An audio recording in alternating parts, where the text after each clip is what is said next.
2020 has been the year of regroup and adapt in the world of education, especially in music. Each year, we gather for a winter concert showcasing the talents of our middle school and high school students. Unfortunately, with the COVID-19 pandemic, we have not been able to meet at the school gymnasium for a night of entertainment and informants.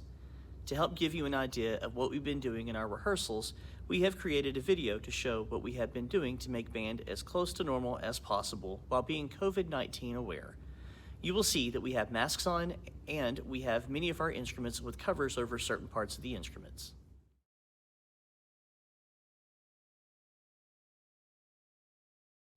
Sixth grade was a challenge to start the year due to the spring of 2020 abruptly closing schools and preventing recruiting from happening as usual for beginning band. You may recall seeing us in the hallway on sixth grade equipment night, passing out bookmarks and talking about why band is important. Once students returned to the building and tried out different instruments, it came time to start having band. Before playing in class, we learned some basics on how to read music. We covered reading notes, how to count rhythms, and how to breathe and articulate. With the woodwind group, we started with crowing or playing on just the mouthpiece and neck or the head joint of the flute.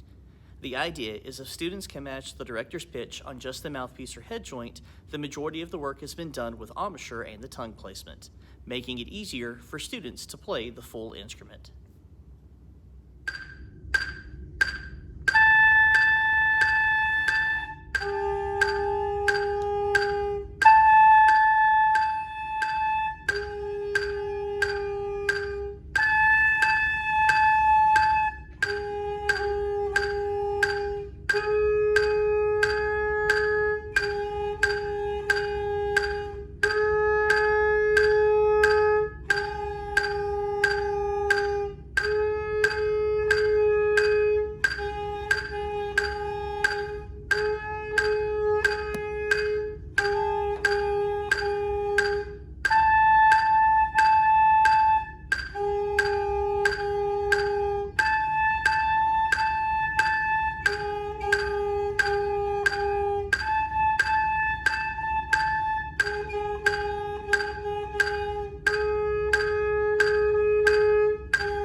The brass class naturally moves at a different pace than woodwinds.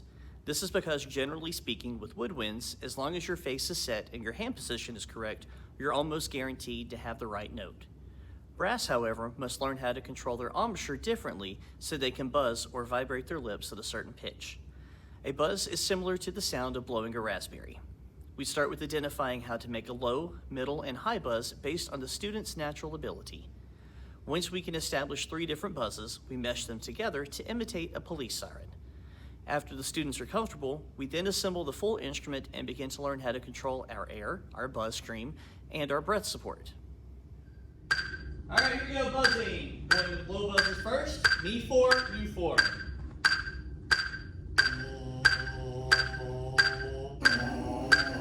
Lots of air.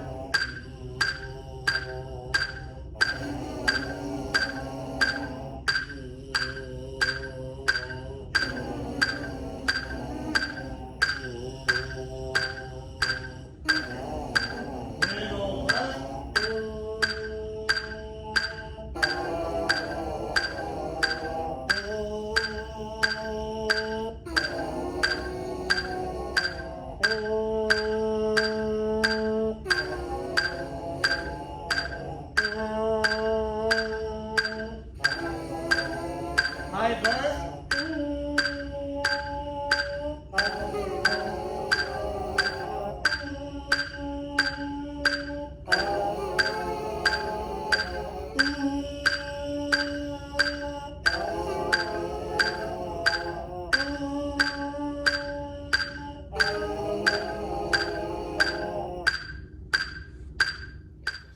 One thing unique to brass instruments is the overtone series, where you can play multiple notes with the same fingering.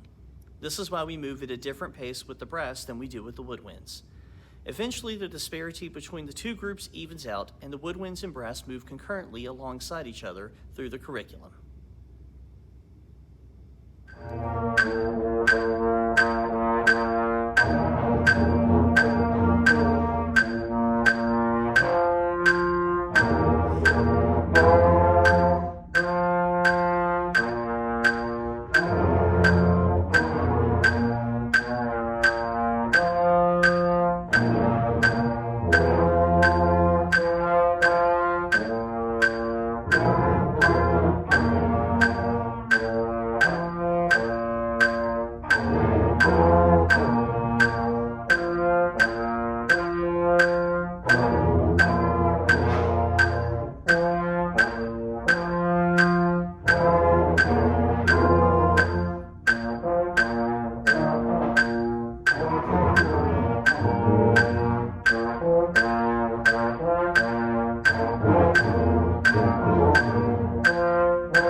1, 2, ready.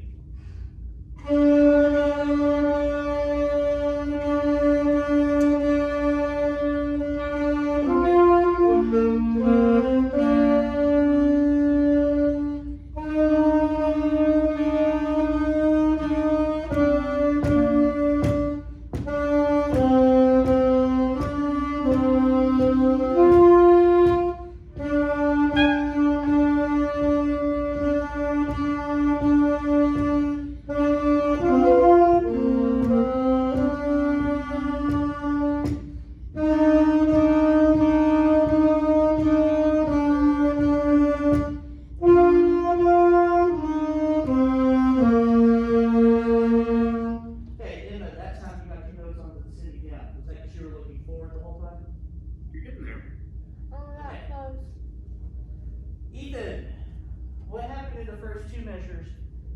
Da da da da da. What happened in the first two that we fumbled on this? What happened? Lost my breath. That's why you started late? Mm-hmm. Okay, so what count do you need to breathe on in measure 3? Or excuse me, in measure 2 to play measure 3 on time? The breath mark. On the breath mark. Right, but what beat does that happen on? Because there's a breath mark after a half note. The fourth. On the 4th beat. Why do we breathe on beat 4 instead of on beat 1? Because you don't play your notes right. Or you can't tone. Because you already had a breath. Because you get behind. Why would we get behind? Because they're breathing while somebody else is playing the note. Sort of. You're supposed to be playing a note, a new note on count 1, right? Yes. Play and make sure you breathe on 4. Okay, breathe in time to play in time. Okay, not bad. Dakota, will you play that for us? Which one? Jingle bells, the whole thing. Yeah.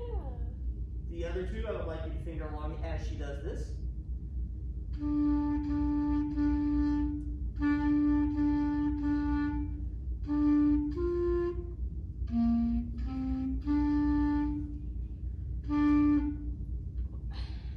Keep going.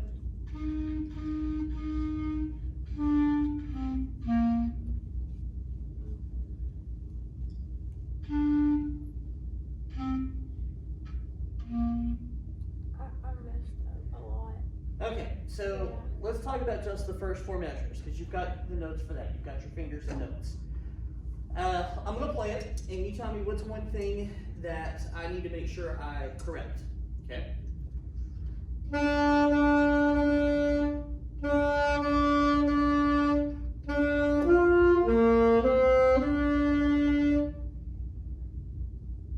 breathing? Where am I breathing that I shouldn't breathe? The first measure? What beat? You got to tell me exactly where I took a breath, where I shouldn't have taken a breath.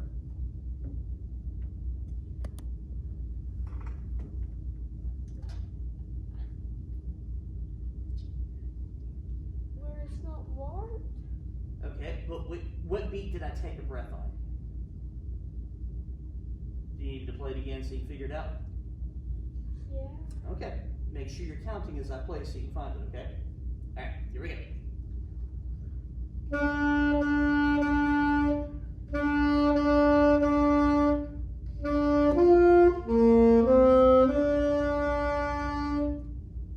third beat?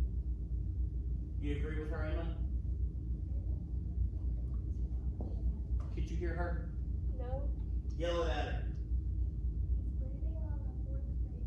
So yeah, I'm hoping that was clear. Okay, you gotta make sure that half note, you play all the way through it and not breathe on beat 4.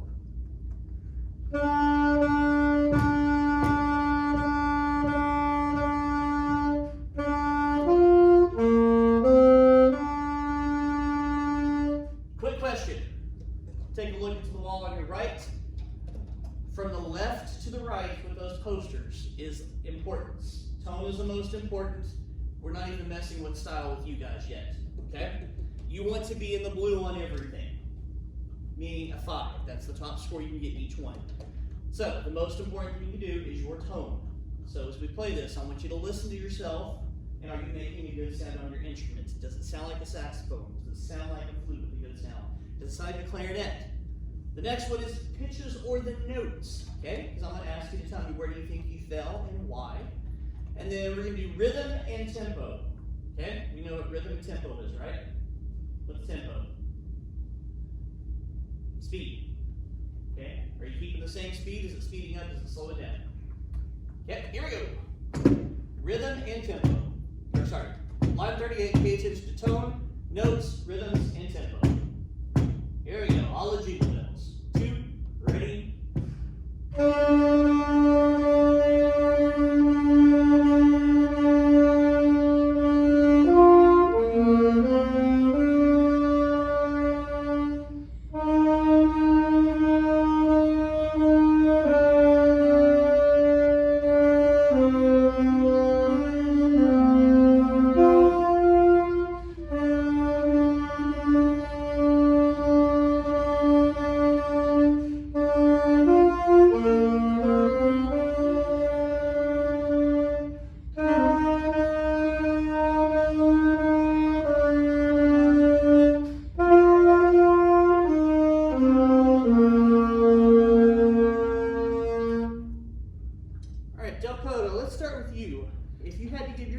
A score from 1 to 5, with 5 being always, 4 is most of the time, 3 is often, 2 is sometimes, and 1 is not really. Tone, which one are you? 3. A 3? Okay, so what can you, or first off, tell me why you think you should have a 3 as your tone. Because sometimes I mess up and then sometimes it comes back again. Okay, do you notice what happens to your tone? Like, are you missing notes and that makes your tone change My to not so computer good, or died while I what? was reading my notes. Do what? My computer died while I was reading my notes, so I had to, put that out. Okay, so what can we do to make it better?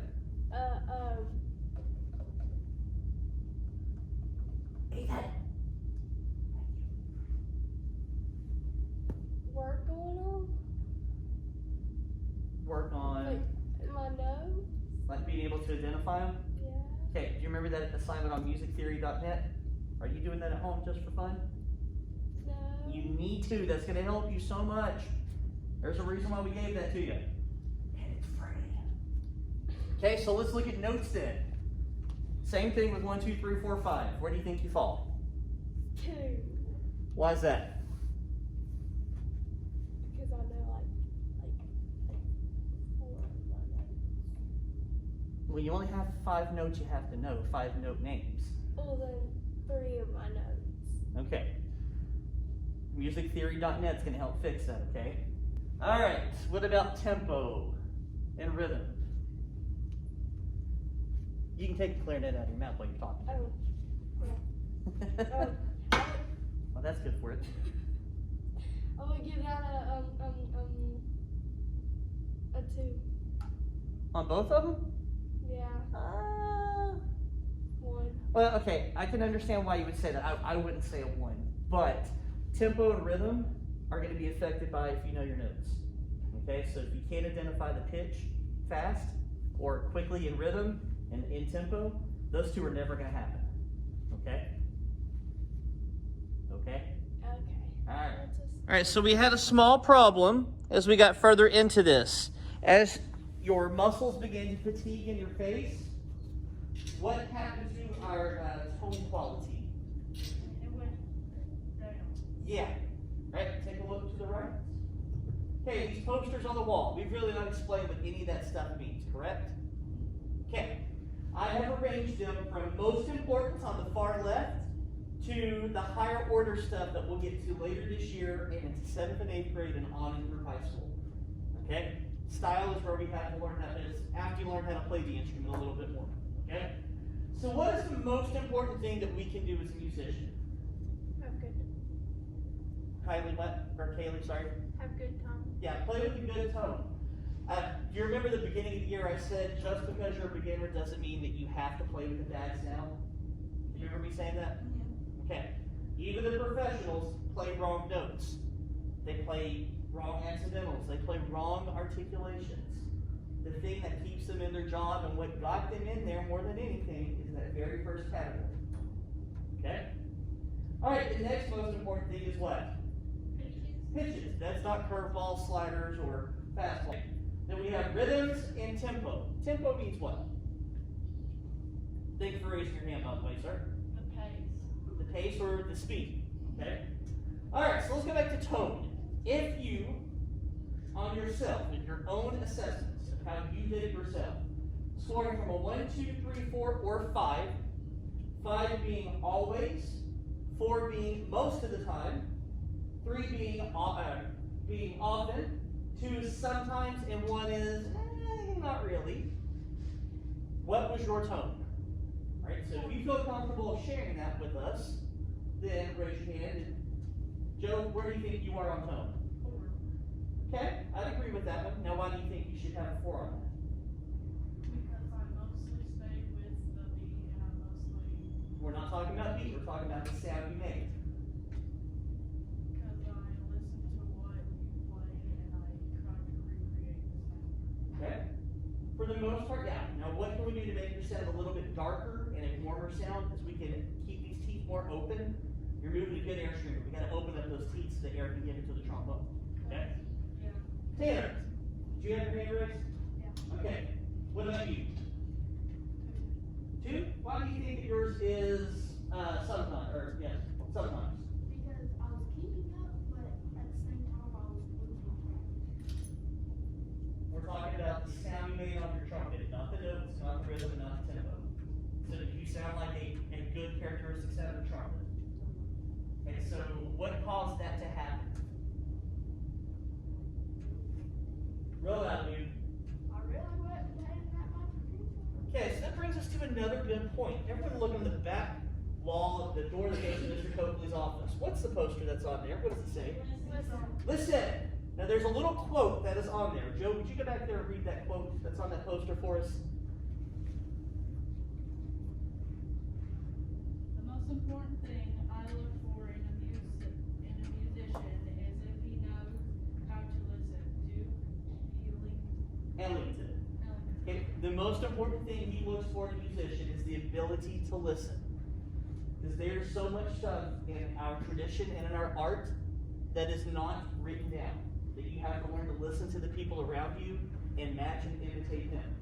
Okay?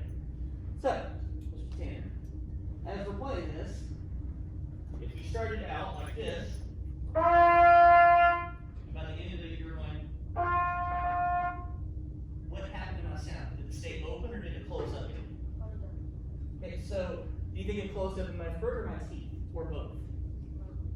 Probably was a little bit of both with you, right? Okay, so make sure Sophie, or not Sophie, Lily, why am I going to call you Sophie to your last name?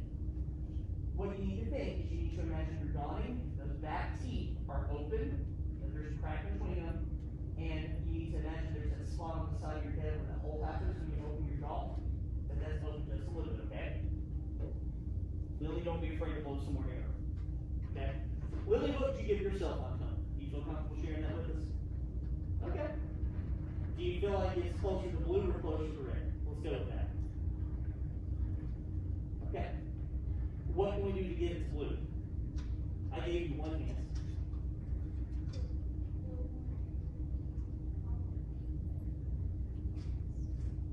If you move more air, that's going to help you more than anything. Okay? Ready? 2, ready?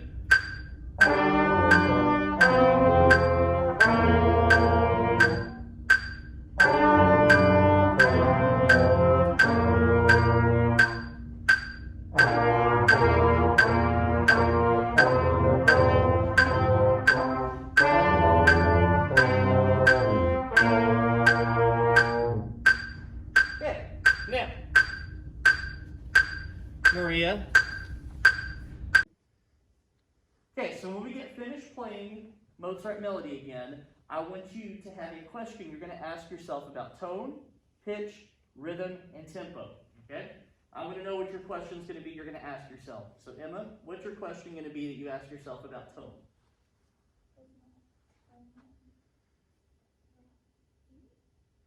Okay, so is your tone the right pitch? Okay, so what are things on our flute we have to pay attention to? What are the questions you're going to ask about embouchure placement, head joint placement, and your tongue placement?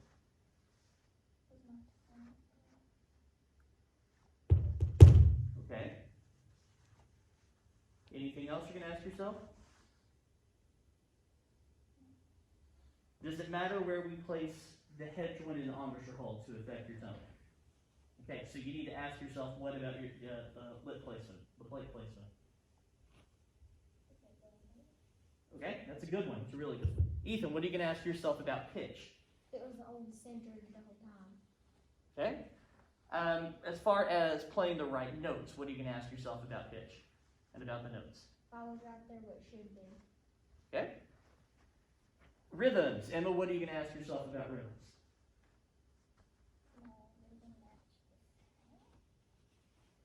Say it again for me real loud.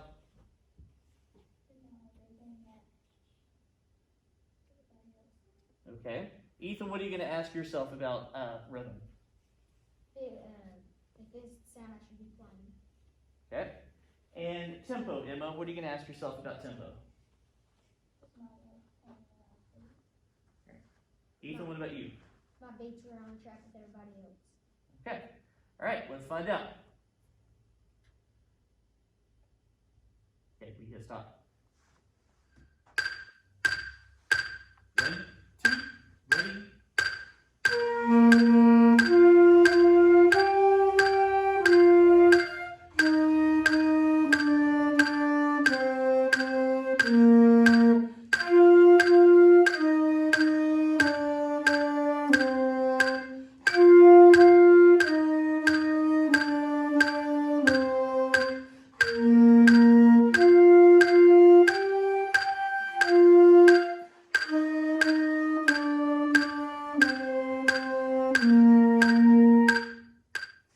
Okay, so let's go back and let's talk about how did we do with what we were going to ask ourselves. So Emma, what were those questions you were going to ask yourself about tone? Okay, and? Okay, so based on was the embouchure plate level and was the tongue placement correct? So was your embouchure plate correct? Was it level? Okay, and what about tongue placement? Was it doing the 2-syllable? Half the time? Okay, so where in the music did you realize it changed?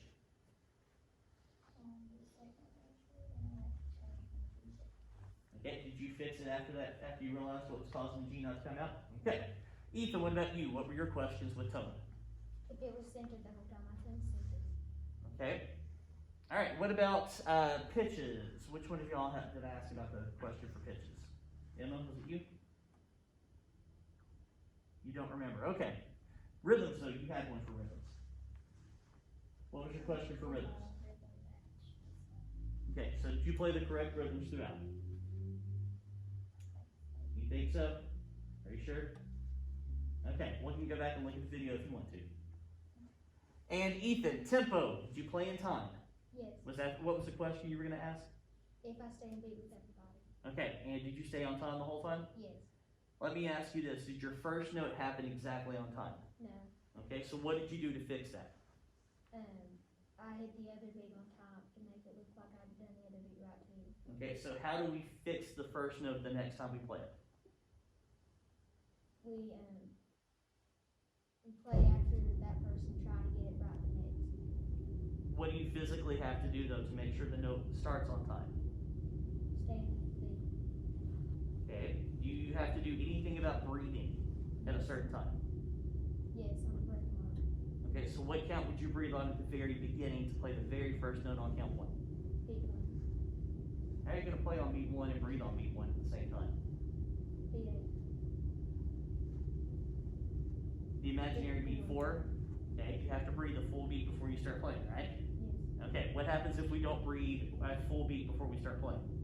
Then we get messed up and we run out of breath. Or you come in late, right? Yes. Okay. Go ahead and kill it. You will be amazed at how far this group will have progressed when you hear them play for our spring concert.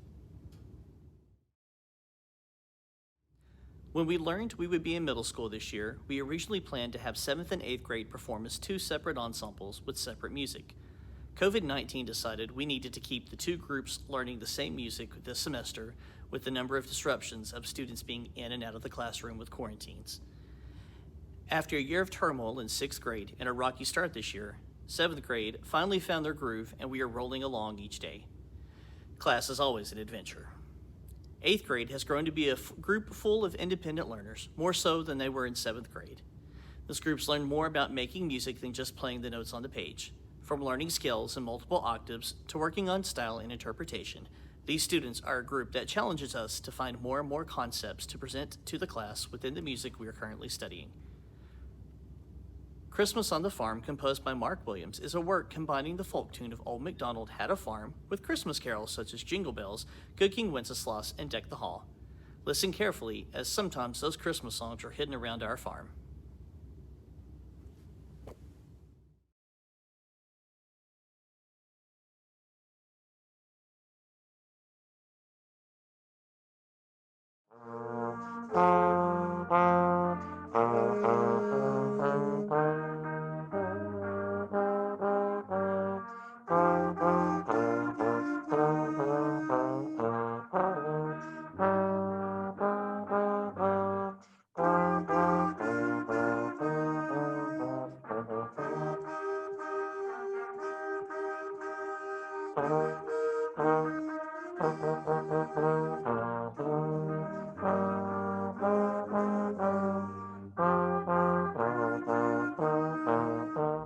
Hanukkah Celebration, written by Carmine Pastore, exposes our students to playing music in a minor key. Written to musically pay homage to a culture and location on the opposite side of the world, this piece is to honor a wonderful holiday.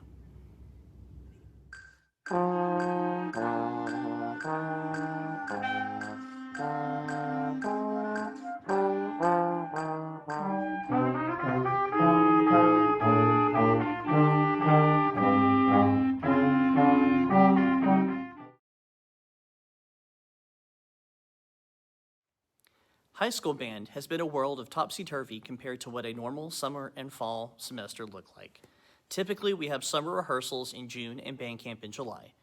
This year, we attempted to do the same, but with heavy modifications to our schedule. The original marching band show featuring music from Doctor Who was shelved, and we started expanding our pep tune library. This is the first year since 2006 that the high school band is focused so much on material to play in the stands for football games. Without having a halftime show to perform, we had to take on a new role at each home game. In addition to learning many new pep tunes, the high school students completed a chamber music project where they, along with a partner of their choice, selected a duet provided from a pile of music. With this project, students rehearsed themselves and learned the importance of individual preparation as well as working in a small group. With the students having the option of which duet was performed, students were able to select music based on what they felt matched their ability level. Each of the duets were performed over 3 days in class with support from the group. In addition to Pep Tunes, our duet project, we spent some time rehearsing full band for the holiday season. We spent several days in sectionals, with some even having to rehearse outside the building to be mindful of social distancing. Weather has been a fun factor to consider this semester between rain and cold temperatures, but we always make sure to not place the students in an unsafe situation. As a parting gift to you, we would like to have the high school band play a few Christmas carols for you.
would like to wish each of you a safe and happy holiday season and hope you get to spend time with those important to you and your family.